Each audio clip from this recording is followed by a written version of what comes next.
जय हिंद प्यारे साथियों, आप सबका स्वागत एवं अभिनंदन है हमारे इस ऑनलाइन प्लेटफॉर्म पर। साथियों, हम रीजनिंग विषय की बात कर रहे हैं और रीजनिंग विषय में हम साथी कैलेंडर की बात कर रहे हैं। साथियों, हमने पासे की कंप्लीट बात कर ली है, हम कैलेंडर की बात कर रहे हैं। कैलेंडर के साथ ही हमने 4 क्लासें आपको दे दी हैं, ये हमारी 5वीं क्लास है। ठीक है, हम यहाँ पर साथी कैलेंडर से संबंधित कुछ महत्वपूर्ण तथ्य, कैलेंडर से संबंधित कुछ महत्वपूर्ण तथ्यों की बात करेंगे। आप जानते हैं साथी, आप जानते हो तथ्य क्या होते हैं, लेकिन हम एक बार उनको कंफर्म कर देंगे।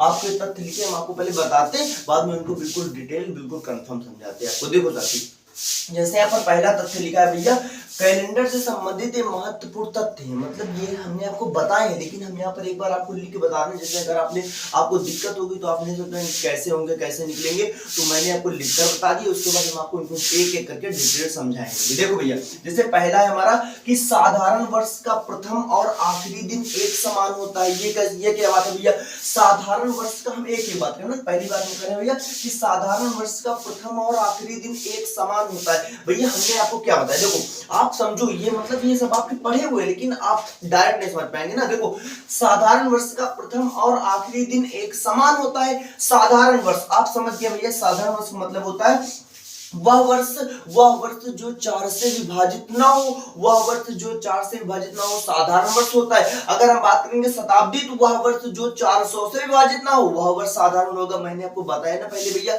जब मैंने आपको लीप और साधारण बताया तब आपको बताया भैया वह वर्ष जो 4 से विभाजित नहीं होगा, वह वर्ष साधारण होगा। अगर हम शताब्दियों में साधारण की बात करेंगे, तो वह वर्ष जो 400 से विभाजित नहीं होगा, वह वर्ष साधारण वर्ष होगा। तो देखो भैया, अगर हम बात करें, अगर हम साधारण वर्ष की बात करें, साधारण वर्ष में दिनों की संख्या होती है 365।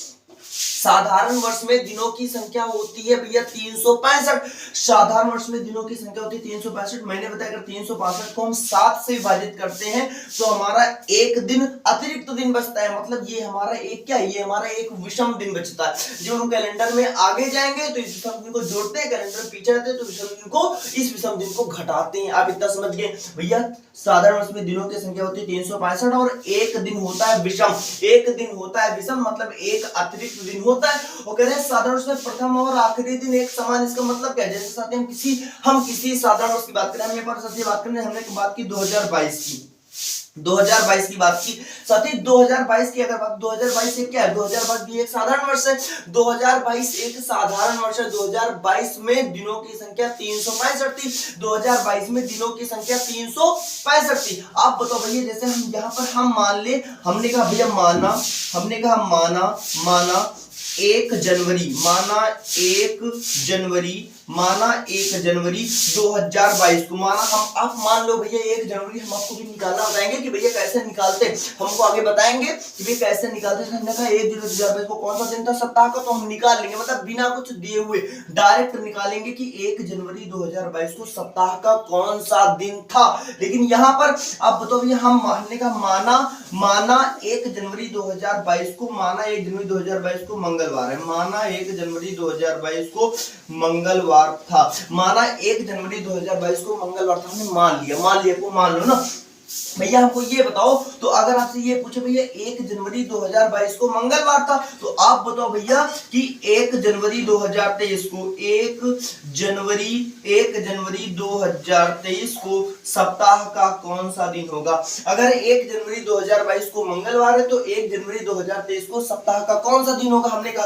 अब ये बताओ, जो 2022 की बात करें, 2022 में दिनों की संख्या, 2022 में दिनों की संख्या कितनी है भैया, 2022 में दिनों की संख्या 365 है। 2022 में दिनों की संख्या 365 है। और भैया जब हम 1 जनवरी से लेकर 1 जनवरी 2022 से लेकर 1 जनवरी 2023 तक हम बात करें, तो इनके बीच में क्या होगा भैया, 1 जनवरी 2022 से 1 जनवरी 2023 के बीच दिनों की संख्या 365 है। दिनों की संख्या 365 है। क्यों भैया, क्यों यहाँ पर फरवरी जो आई है वो 28 की आई, फरवरी यहाँ पर 29 की नहीं है, यहाँ पर फरवरी 28 की आई है, मतलब दिनों की संख्या 365 है।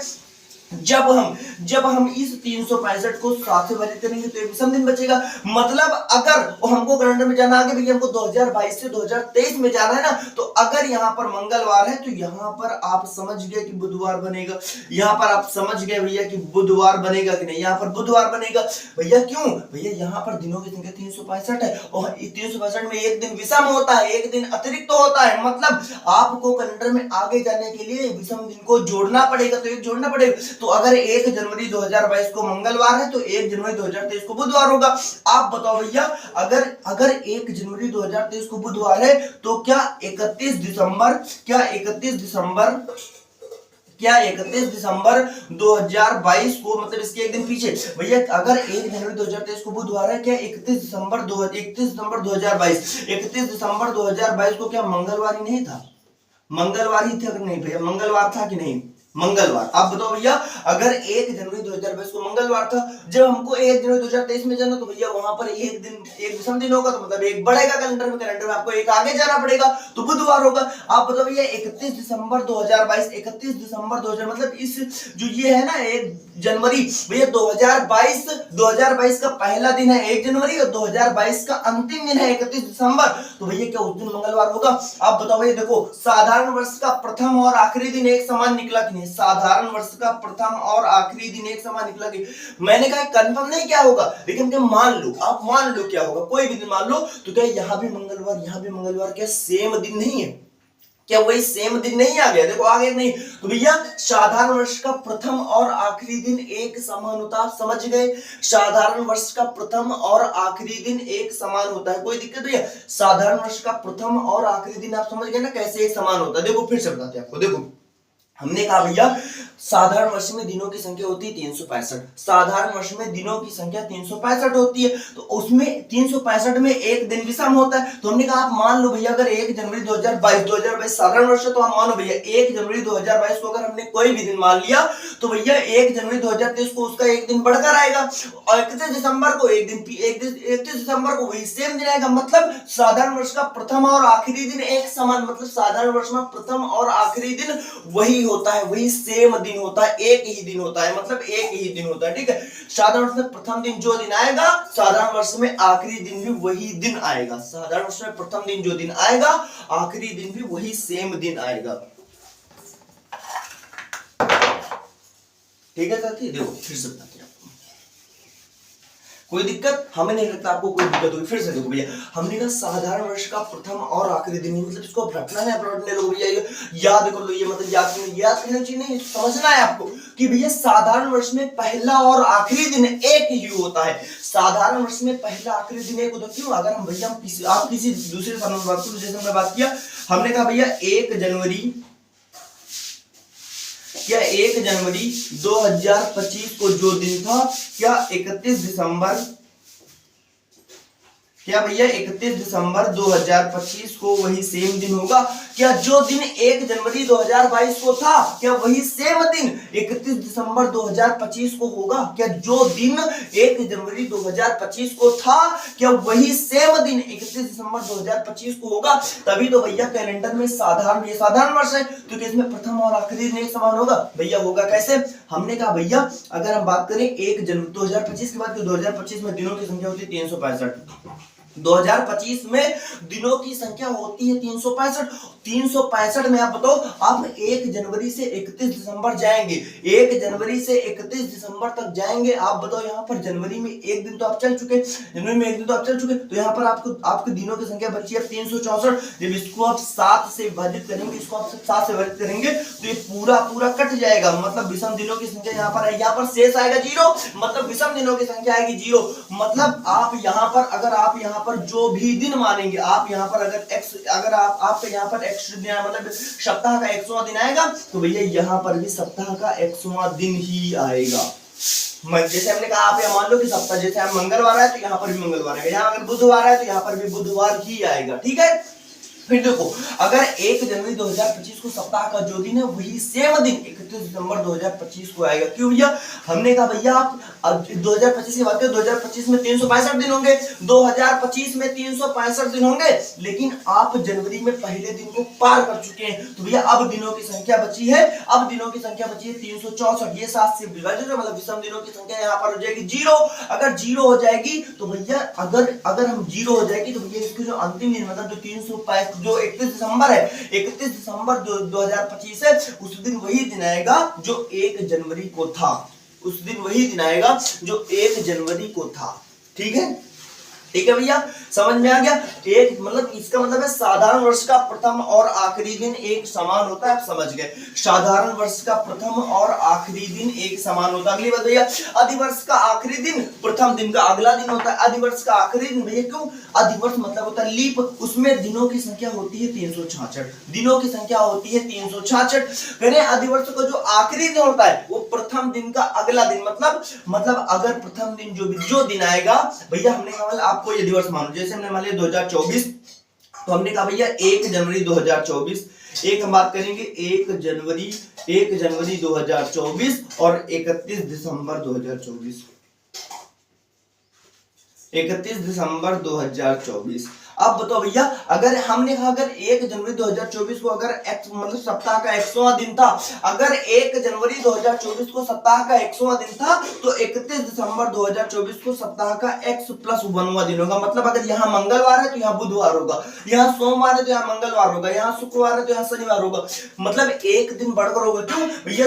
अधिवर्ष का आखिरी दिन, अधिवर्ष का आखिरी दिन प्रथम दिन का अगला दिन होता है। अधिवर्ष का आखिरी दिन प्रथम दिन का अगला दिन होता है। अधिवर्ष मतलब लीप होना चाहिए। क्यों भैया? उसमें दिनों की संख्या होती है 366, दिनों की संख्या होती है 366। तो अगर हम बात करें यहाँ 1 जनवरी से 31 दिसंबर की अगर हम बात करें, तो यहाँ पर भैया जनवरी में चल चुके, तो बचेगा कितने? इसमें बचेंगे 365। और 365 को जब आप 365 को 7 से विभाजित करते हैं, तो भैया यहाँ पर एक दिन विषम बचता है।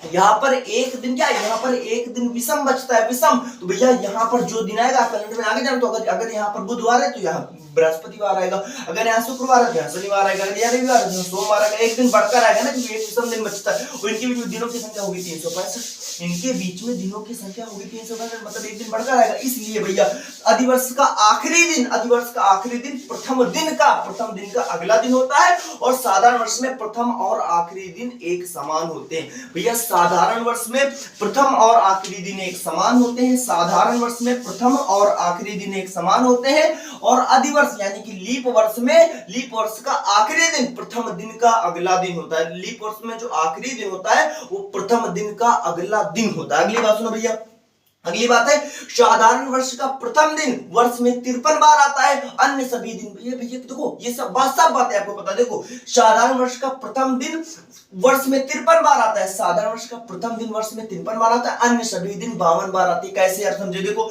भैया अगर साधारण वर्ष की बात करें तो भैया साधारण वर्ष में दिनों की संख्या होती है 365।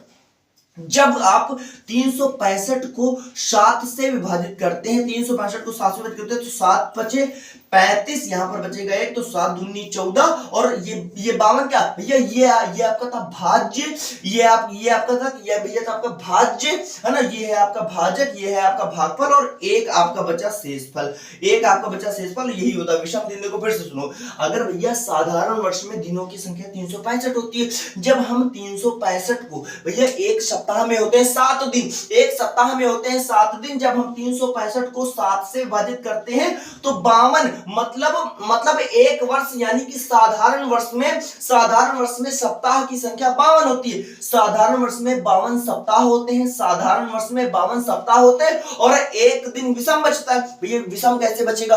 भैया इसका मतलब ये होता है जो पहला, मतलब जो साधारण वर्ष में जो पहला दिन आ गया, साधारण वर्ष में जो पहला दिन आ गया वो आएगा 53 बार।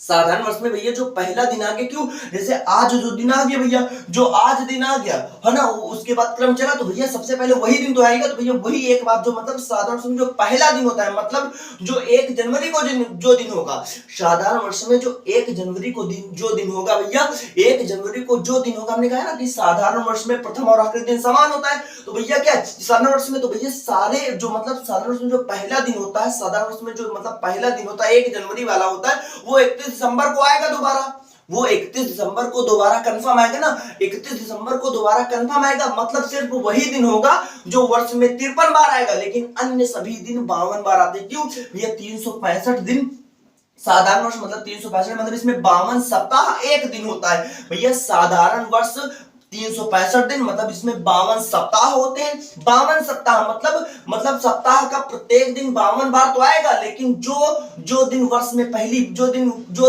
वर्ष में पहली दिन मतलब जो दिन 1 जनवरी को आया, जो दिन 1 जनवरी को है वो 31 दिसंबर को भी आएगा। क्यों भैया? प्रथम और आखिरी दिन एक समान होता है, तो वही दिन वर्ष में 53 बार आएगा और अन्य सभी दिन वर्ष में 52 बार आएंगे। अन्य सभी दिन वर्ष में 52 बार आएंगे। ठीक है, आगे देखो भैया, अधिवर्ष के प्रथम 2 दिन। भैया अधिवर्ष मतलब 366 दिन। अधिवर्ष मतलब 366 दिन, मतलब लीप की बात करें इसमें भैया, अगर हम इसको 7 से विभाजित करते हैं तो भैया 7 पचे 35, यहाँ पर 1 बचेगा, 7 दूनी 14। यहाँ पर क्या भैया, यहाँ पर देखो, यहाँ पर आपका भाज्य, ये आपका भाजक, ये आपका भागफल और शेषफल आपका यहाँ पर बचा 2। मतलब यहाँ पर आपका 2 क्या है? शेषफल है, तो ये आपका विषम दिन है। यहाँ पर 2 विषम दिन आ गए। आप बताओ भैया, तो अगर हम बात करें लीप वर्ष की, अधिवर्ष की, तो अधिवर्ष में 366 दिन होते हैं, मतलब उसमें 52 सप्ताह और 2 दिन होते हैं। भैया साधारण वर्ष में 52 सप्ताह 1 दिन होता है और अधिवर्ष यानी कि लीप वर्ष में 52 सप्ताह 2 दिन होते हैं। तो मतलब सप्ताह का प्रत्येक दिन 52 बार आएगा, लेकिन वर्ष में जो 1 जनवरी और जो 2 जनवरी, 1 जनवरी और 2 जनवरी को जो दिन आ गए, वही दिन भैया 30 दिसंबर और 31 दिसंबर को भी आएंगे। तो भैया अधिवर्ष के प्रथम 2 दिन वर्ष में 53 बार आते हैं और अन्य सभी दिन वर्ष में 52 बार आएंगे, और अन्य सभी दिन 52 बार आएंगे। आप समझिएगा भैया कैसे? जो पहले आ गया तो वो पहले आ जाएंगे, मतलब जैसे जो पहले आ गया तो उनका रिपीटेशन सबसे पहले होगा, तो वो दिन पहले आएंगे। ठीक है भैया, तो साधारण वर्ष में प्रथम दिन, जो साधारण वर्ष का जो पहला दिन होता है, मतलब जो साधारण वर्ष में जो 1 जनवरी का दिन है, भैया आपको पता है कि ना साधारण वर्ष का प्रथम और अंतिम दिन समान होता है, तो साधारण वर्ष में जो 1 जनवरी का दिन है भैया वो 31 दिसंबर को भी आएगा। तो जो अन्य सभी दिन है वो 52 बार आएंगे, लेकिन वह दिन जो 1 जनवरी को आया, वह 53 बार आएगा। वह दिन जो 1 जनवरी को आया, वह दिन भैया जो 1 जनवरी को आया वो 53 बार आएगा, और अन्य सभी दिन 52 बार आएंगे। साधारण वर्ष में होगा। लीप वर्ष में भैया, लीप वर्ष में क्या होता है? लीप वर्ष में होता है कि भैया जो साधारण वर्ष को जो आखिरी मतलब लीप वर्ष का जो आखिरी दिन होता है वो प्रथम दिन का अगला दिन होता है। भैया प्रथम दिन का अगला दिन, तो प्रथम दिन के समान उसमें देखो, प्रथम दिन के समान कौन सा होगा? प्रथम दिन का अगला दिन होता है ना, तो प्रथम दिन के समान उसमें 30 होगा, मतलब 30 दिसंबर वाला दिन होगा। तो वैसे भैया अधिवर्ष मतलब लीप वर्ष के प्रथम 2 दिन वर्ष में 53 बार आते हैं और अन्य सभी दिन 52 बार आएंगे। देखो इसमें होगा भैया ये प्रथम 2 दिन मतलब 1 जनवरी भैया 1 जनवरी और 2 जनवरी लीप वर्ष में 1 जनवरी 2 जनवरी को जो दिन आएंगे वही दिन 30 दिसंबर और 31 दिसंबर को भी आएंगे। तो भैया वही जो मतलब 1 जनवरी और 2 जनवरी वाले जो दिन होंगे वो वर्ष में 53 बार आएंगे और अन्य सभी दिन उस वर्ष में 52 बार आएंगे। तो भैया देखो चारों बातें हमने आपको बता दी, कोई दिक्कत? फिर सुनो, साधारण वर्ष का प्रथम और आखिरी दिन एक समान होता है। साधारण वर्ष का प्रथम और आखिरी दिन एक समान होता है। अधिवर्ष का आखिरी दिन प्रथम दिन का अगला दिन होता है। अधिवर्ष का आखिरी दिन प्रथम दिन का अगला दिन होता है। साधारण वर्ष का प्रथम दिन वर्ष में 53 बार आता है, अन्य सभी दिन 52 बार आते हैं। साधारण वर्ष का प्रथम दिन वर्ष में 53 बार आता है, अन्य सभी दिन 52 बार आते हैं। अधिवर्ष के प्रथम 2 दिन वर्ष में 53 बार आते हैं और अन्य सभी दिन 52 बार आते हैं। क्यों भैया? आप समझ गए। साधारण वर्ष में 52 सप्ताह 1 दिन होता है और अधिवर्ष यानी लीप वर्ष में 52 सप्ताह 2 दिन होते हैं। 52 सप्ताह 2 दिन। ठीक है, समझ गए आप? कौन सा जो प्रथम मतलब जो वर्ष का जो प्रथम दिन होगा, साधारण वर्ष में जो वर्ष का प्रथम दिन होगा वो 53 बार आएगा, अन्य सभी 52 बार। अधिवर्ष यानी लीप वर्ष में से 2 होते, तो भैया इसमें 2 विषम दिन होते हैं ना, तो इसमें भैया जो वर्ष मतलब इसमें अधिवर्ष के जो प्रथम 2 दिन है वो वर्ष में 53 बार आएंगे, अन्य सभी दिन 52 बार आएंगे। ठीक है, अगली बात सुनो भैया, अगली बात सुनो।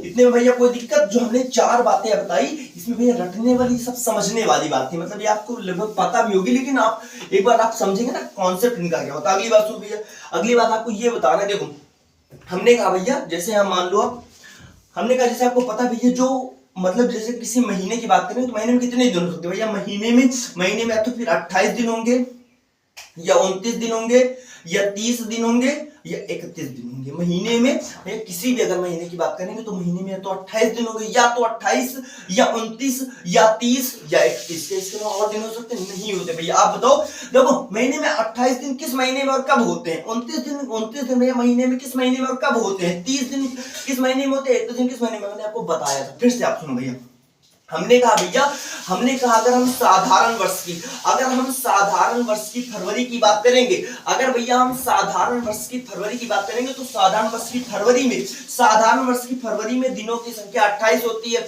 साधारण वर्ष की फरवरी में दिनों की संख्या 28 होती है और लीप वर्ष की फरवरी में दिनों की संख्या 29 होती है। लीप वर्ष की फरवरी में दिनों की संख्या 29 होती है। भैया 30 कब होगा? भैया 30 मैंने आपको बताया, क्या बताया भैया? जून, नवंबर, अप्रैल, सितंबर, मतलब 4 महीने। किसी भी वर्ष की बात करो तो किसी भी वर्ष में, मतलब चाहे वो साधारण हो या लीप हो, किसी भी वर्ष में जून, नवंबर, अप्रैल, सितंबर 30 के होते हैं।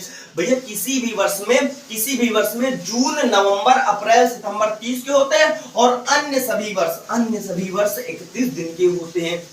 अन्य सभी वर्ष 31 दिन के होते हैं। जैसे भैया मैंने किसी महीने की बात की, अगर आप, हमको ध्यान से बताओ भैया, अगर आप 28 को 7 से काटते हैं, अगर आप एक बार 28 को 7 से विभाजित करते हैं तो क्या आपका 0 विषम दिन बचेगा? अगर आप 29 को 7 से काटते हैं तो आपका 1 विषम दिन बचेगा। अगर आप 30 को 7 से काटते हैं तो आपका 2 विषम दिन। मतलब शेष पर बचेगा 7 से 28 कट जाएगा, 0 विषम दिन। 7 से मतलब 28 कटेगा, लेकिन यहाँ पर 1 है तो 1 विषम दिन, यहाँ पर 2 विषम दिन, भैया यहाँ पर 3 विषम दिन का मतलब फल बचता है ना। अगर आप 28 को 7 से विभाजित करते हैं तो 0 विषम दिन, 29 से करते हैं तो भैया 1 विषम दिन, 30 से करते हैं तो भैया 2 विषम दिन, 31 से करते हैं तो 3 विषम दिन। इसका मतलब क्या हुआ? इसका मतलब भैया अगर किसी महीने में 28 दिन है, अगर किसी महीने में 28 दिन है तो उसमें जो दिन आएंगे वो सब, मतलब उसमें सभी दिन सिर्फ 4 बार आएंगे। मतलब उसमें जो सप्ताह के दिन होते हैं वो सभी दिनों को भाई 7-7 तो उनका चक्र चलता है, तो भैया 28 मतलब पूरा 28 पूरा कट गया, मतलब सभी दिन सिर्फ 4 बार आएंगे। कोई भी दिन, मतलब सप्ताह का कोई भी दिन 28वें वाले महीने में कोई भी दिन 5 बार नहीं आएगा, सभी दिन सिर्फ 4 बार आएंगे, सभी दिन सिर्फ 4 बार ही आएंगे। अगर कोई महीना 28 दिन का है, अगर कोई महीना भैया 28 दिन का है तो उस 28 दिन के महीने में सप्ताह के सभी दिन सिर्फ 4 बार आएंगे, कोई भी दिन 5 बार नहीं आएगा। अगर किसी महीने में 29 दिन है, अगर किसी महीने में 28 दिन है, अगर किसी महीने में भैया 29 दिन है तो उसमें, अगर किसी महीने में 29 दिन है तो उसमें सप्ताह मतलब उसमें महीने का जो पहला दिन है वो आएगा 5 बार। इसमें जो महीने का पहला दिन वो आएगा 5 बार और अन्य सभी दिन आएंगे 4 बार। क्यों भैया? यहाँ पर बच्चे 1 विषम दिन, जो महीने का जो पहला दिन है, मतलब सप्ताह का पहला दिन जो महीने के पहले दिन पड़ गया, वह दिन भैया यहाँ पर सिर्फ वह दिन आएगा 5 बार और अन्य सभी दिन आएंगे 4 बार। अगर कोई महीना भैया 30 दिन का है तो भैया महीने के प्रथम 2 दिन भैया 5 बार आएंगे, महीने के प्रथम 2 दिन 5 बार आएंगे और अन्य सभी दिन भैया 4 बार आएंगे। अगर कोई महीना 31 दिन का है तो महीने के प्रथम 3 दिन 5 बार आते हैं और अन्य सभी दिन 4 बार आते हैं, तो भैया आप समझे कि नहीं? बताओ इतनी बात। मैंने कहा अगर कोई महीना 28 का तो उस महीने में जो सप्ताह के दिन, सप्ताह के सभी दिन सिर्फ 4 बार आएंगे, सप्ताह का कोई भी दिन 5 बार नहीं आएगा, सप्ताह का कोई भी दिन यहाँ पर 5 बार नहीं आएगा। अगर कोई महीना 29 दिन का, तो सप्ताह का मतलब उस महीने में जो पहला दिन पड़ा वो आएगा 5 बार, महीने में जो पहला दिन पड़ा वो आएगा 5 बार। क्यों भैया? इसमें जब रिपीटेशन होता है, जो पहला दिन वही सबसे पहले आएगा, तो भैया जो पहला दिन मतलब जो महीने का पहला दिन है वो आएगा 5 बार, लेकिन अन्य सभी दिन आएंगे 4 बार। अगर कोई महीना 30 दिन का है तो महीने के प्रथम 2 दिन आएंगे 5 बार, महीने के प्रथम 2 दिन आएंगे 5 बार, महीने के प्रथम 2 दिन आएंगे 5 बार और अन्य सभी दिन आएंगे 4 बार। अगर कोई महीना 31 दिन का है तो भैया महीने के प्रथम 3 दिन 5 बार आएंगे और अन्य सभी दिन 4 बार आएंगे, ठीक है भैया? हमें नहीं लगता इतनी सी बात में भी आपको कोई भी दिक्कत होनी चाहिए। देखो भाई, मैंने आपको कुछ जरूरी बताई थी, मैंने आपको बताई। देखो भैया, अब आगे हम कुछ बात करते हैं। देखो, अगर जैसे भैया मैंने बात की कि जैसे हमने कहा प्रथम 100 वर्ष, देखो जैसे जैसे मैंने कहा भैया प्रथम 100 वर्ष, प्रथम 100 वर्ष का मतलब आप समझे, मतलब जैसे हम कह रहे हैं कि जैसे पहले 100 वर्ष, तो भैया पहले 100 वर्ष मतलब प्रथम 100 वर्ष में विषम दिनों की संख्या आप कैसे ज्ञात करेंगे भैया? प्रथम 100 वर्ष मतलब जैसे आप पहले 100 वर्षों की बात करें तो प्रथम 100 वर्षों में विषम दिनों की संख्या क्या होगी भैया? प्रथम 100 वर्षों में विषम दिनों की संख्या आप कैसे ज्ञात करेंगे? बताओ भैया, हमको बताओ भैया, अगर हम बात करें प्रथम 100 वर्ष में तो भैया 100 वर्षों में हर वर्ष तो एक विषम दिन होगा भैया। आप ये तो कंफर्म है ना कि हर वर्ष कम से कम तो एक विषम दिन होता है, क्योंकि अगर वर्ष 365 दिन का है, अगर कोई वर्ष साधारण है तो 365 का तुम्हें एक विषम दिन तो कंफर्म होगा। तो भैया देखो, अगर हम बात करें प्रथम 100 वर्षों में तो प्रथम 100 वर्षों में 100 विषम दिन तो होंगे। प्रथम 100 वर्षों में 100 विषम दिन, कम से कम 100 विषम दिन तो होंगे, और इसके बाद होंगे लीप। इसके बाद होंगे क्या होंगे भैया? इसके बाद होंगे लीप। हमको बताओ, मैंने आपको भैया बताया था, मैंने आपको लीप में ये बात बताई थी कि प्रथम 100 वर्षों में, पहले 100 वर्षों में कितने लीप होंगे, मतलब पहली शताब्दी, मतलब पहले 100 वर्षों में कितने लीप होंगे भैया? अगर इसको 4 से काटेंगे, कट जाएगा, 4 से काटेंगे तो 25 आएगा, मतलब 25 लीप होने चाहिए, 25 लीप ना। लेकिन भैया 25, मैंने आपको बताया 25 लीप नहीं होंगे। क्यों भैया? जो इसमें सन 100 है वह एक लीप वर्ष नहीं, क्योंकि ये जो 100 है एक शताब्दी वर्ष है और ये 400 से विभाजित नहीं हो रहा, इसलिए यह एक साधारण वर्ष है। तो भैया इसमें होंगे सिर्फ 24 लीप टोटल विषम दिनों के। भैया ये देखो, ये प्रथम 100, अगर 100 वर्षों की बात करें, 100 वर्षों में 100 विषम दिन कम से कम होंगे, और ये वो लीप है, मतलब जहां पर 2 विषम दिन मिल गए तो ये 24 टोटल 124 विषम दिन आ गए। 124 विषम दिन, अब विषम दिन को भैया फिर से 7 से विभाजित करेंगे तो अब यहाँ विषम दिन आएगा, वे काटो तो 7 से काटेंगे तो भैया 7 से काटेंगे तो 7 एक 7 यहाँ पर जाएगा, यहाँ पर 5 है ना, यहाँ पर 7 7 49, यहाँ पर बचेगा 5, तो भैया यहाँ पर होगा 5 विषम दिन। कितने? यहाँ पर भैया विषम दिनों की संख्या होगी 5, विषम दिनों की संख्या होगी 5, विषम दिनों की संख्या होगी 5। तो भैया इसका मतलब प्रथम 100 वर्षों में विषम दिनों की संख्या कितनी है भैया? प्रथम 100 वर्षों में विषम दिनों की संख्या है 5। प्रथम 100 वर्षों में विषम दिनों की संख्या है 5। प्रथम 100 वर्षों में विषम दिनों की संख्या है 5। आप समझ गए? फिर से देखो भैया, अगर बात करें पहले 100 वर्षों में तो पहले 100 वर्षों में कम से कम 100 विषम दिन तो होंगे, 100 वर्षों में कम से कम 100 विषम दिन होंगे, बाद में वे दिन होंगे, मतलब वो दिन विषम होंगे जो लीप होंगे, क्योंकि भैया अगर जो वर्ष भैया लीप होता है वहां पर 2 विषम दिन मिलते हैं, तो वो 24। क्यों भैया? 100 वर्षों में 25 लीप नहीं होंगे, 100 वर्षों में 25 लीप नहीं, 100 वर्षों में होंगे 24 लीप। क्यों भैया? यहाँ पर जो सन 100 है वो लीप नहीं है, वह एक शताब्दी है, तो वह एक साधारण वर्ष है, तो यहाँ पर 24 टोटल 124 विषम दिन, जब 7 से काटेंगे तो 5 विषम दिन, मतलब प्रथम 100 वर्षों में भैया 5 विषम दिन होंगे। प्रथम 100 वर्षों में 5 विषम दिन होंगे। प्रथम 100, इतना समझ गए ना? प्रथम 100 वर्षों में 5 विषम दिन होंगे। आगे भैया अगर हम बात करें भैया प्रथम 200 वर्षों में, मतलब पहले 200 वर्षों में, अगर हम बात करें भैया पहले 200 वर्षों में तो पहले 200 वर्षों में कितने दिन विषम होंगे? तो अगर हम बात करें भैया पहले 200 वर्षों की, तो आप बताओ भैया 200 वर्षों में कम से कम 200 विषम दिन होंगे भैया। 200 हर वर्ष एक विषम दिन होगा, तो 200 वर्षों में कम से कम 200 विषम दिन होंगे ना, 200 वर्षों में कम से कम 200 विषम दिन होंगे। इसके बाद जब आप इस 200 को 4 से काटेंगे, जब आप 200 को 4 से काटेंगे तो आएगा 50, तो क्या भैया को इसमें 50 लीप है, मतलब इसमें क्या 50 लीप होंगे? तो भैया 200 वर्षों में 50 लीप नहीं होते। क्यों भैया? इसमें जो सन 100 है और सन 200 है वह एक साधारण वर्ष है, तो भैया यहाँ पर होंगे भैया 200 और 48, मतलब 200 विषम दिन होंगे भैया। 200 वर्षों में 200 विषम दिन होंगे और ये 48 होंगे लीप, तो टोटल हो जाएंगे भैया 248, टोटल हो जाएंगे भैया 248। जब आप इस 248 को 7 से काटेंगे तो भैया 7 से 21 कटेगा, यहाँ बचेगा 3, यहाँ हो जाएगा 38, 7 बने 35, यहाँ पर आएगा भैया 3, यहाँ पर आएगा, मतलब यहाँ पर विषम दिनों की संख्या आएगी 3, मतलब भैया प्रथम 200 वर्षों में विषम दिनों की संख्या होगी 3। प्रथम 200 वर्षों में विषम दिनों की संख्या होगी 3। भैया कोई दिक्कत?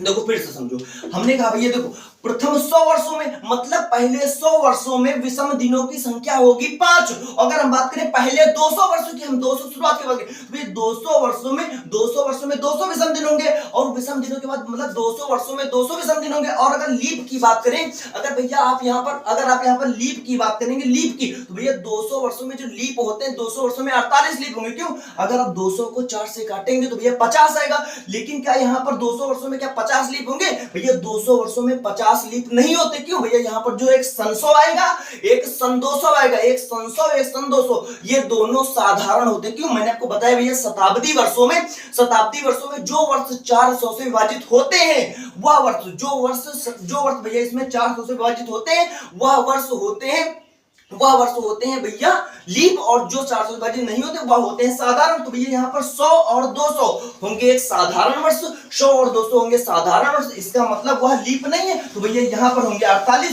जब आप 248 को 7 से विभाजित करेंगे तो भैया यहाँ पर आएगा 3। मतलब प्रथम 200 वर्षों में भैया प्रथम 200 वर्षों में होंगे 3 विषम दिन, प्रथम 200 वर्षों में होंगे 3 विषम दिन। आगे भैया अगर हम बात करें कि प्रथम 300 वर्षों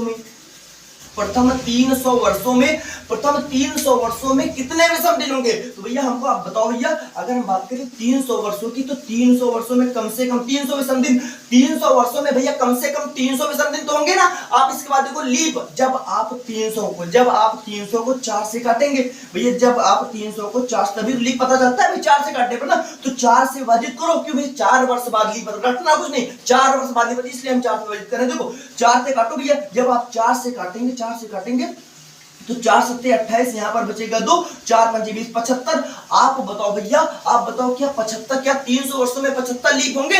भैया 300 वर्षों में क्या 75 लीप होंगे? लेकिन नहीं होंगे। क्यों? भैया यहाँ पर जो सन 100 है, सन 200 है और सन 300, क्यों आप भैया आप प्रथम 3 वर्षों की, आप मतलब प्रथम 300 वर्षों की, आप मतलब किसी सिर्फ 300 मतलब आप तीसरी शताब्दी की बात नहीं कर रहे भैया, आप तीसरी शताब्दी की बात नहीं कर रहे, आप बात करें प्रथम 300 वर्षों की। तो प्रथम 300 वर्षों में कम से कम 300 वर्ष विषम दिन होंगे भैया। प्रथम 300 वर्षों में कम से कम 300 वर्ष तो विषम दिन होंगे ना। उसके बाद भैया ये आएगा 300 वर्षों में लीप कितने मिले? भैया 300 वर्षों में 75 नहीं, 300 वर्षों में होंगे 72 लीप। 72 भैया क्यों यहाँ पर हमने 3 क्यों हटाया? भैया यहाँ पर हमने 3 इसलिए हटाया क्योंकि जो सन 100 आया, सन 200 आया और सन 300 आया, ये तीनों साधारण वर्ष हैं, तीनों लीप नहीं। भैया यहाँ पर आगे टोटल 372। जब आप 372 को 7 से काटेंगे तो 7 बने 35, यहाँ पर 2 आएगा, 7 3 21, मतलब आपका एक दिन विषम बचेगा। यहाँ पर होगा एक दिन विषम। यहाँ पर मतलब प्रथम 100 वर्षों में 5 विषम दिन, प्रथम 200 वर्षों में 3 विषम दिन, प्रथम 300 वर्षों में 1 विषम दिन, प्रथम 300 वर्षों में 1 विषम दिन। अब आप भैया बात करो प्रथम 400 वर्षों की। जब हम बात करेंगे भैया पहले 400 मतलब प्रथम 400 की शुरुआत हम 400 वर्षों की बात करें, प्रथम 400 वर्षों में कितने दिन विषम होंगे? जब आप बात करें प्रथम 400 वर्षों में, भैया देखो 400 वर्षों में अगर हम बात करें 400 वर्षों में कम से कम 400 विषम दिन तो होंगे। 400 वर्षों में कम से कम 400 विषम दिन होंगे।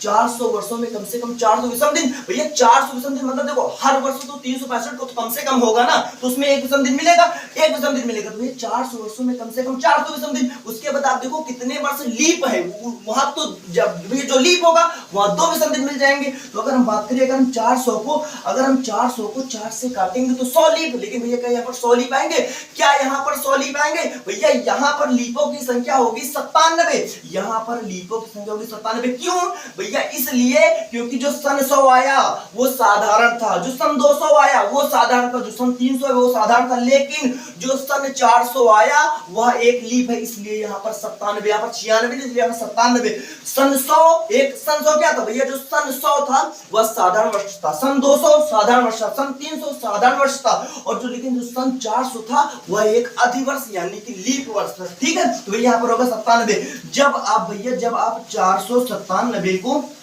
जब आप 7 से काटेंगे तो पूरा कटेगा, मतलब विषम दिनों की संख्या यहाँ पर आएगी 0, यहाँ पर विषम दिनों की संख्या आएगी 0। तो ये देखो प्रथम 100 वर्षों में विषम दिनों की संख्या 5, प्रथम 200 वर्षों में विषम दिनों की संख्या 3, प्रथम 300 वर्षों में विषम दिनों की संख्या 1 और प्रथम 400 वर्षों में विषम दिनों की संख्या 0। समझ गए?